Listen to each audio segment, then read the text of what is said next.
खुलुमबाय लोगोफोर नैबे आब'आ सामुनिसो आब'मोनलाय नङा उदालगुरि उदालगुरि ने टेक्न'ल उदालगुरिनिफ्राय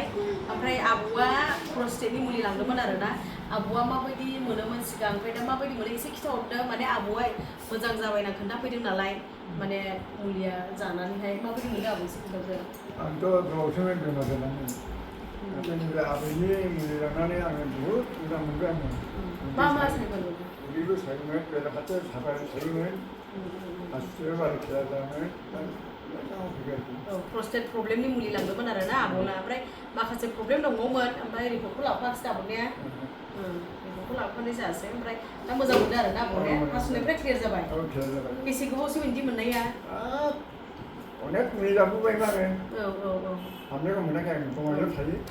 खेला बुबाय थांखान्दा हासुदैया क्लियार ने औ प्रस्टेटनि मुलि लांदोंमोन आरोना प्रस्टेट प्रब्लेमनि ग्रेड 3 मोन आब'नि प्रस्टेट प्रब्लेमा ओमफ्राय दा खमायबोबाय आरोना दा हासुनायाबो प्रब्लेममोन ओमफ्राय उदैफ्राबो साबाय थायोमोन आरोना आब'ना बहुद मोजां मोनबाय ओमफ्राय दे हामबायसै बिदिबा दे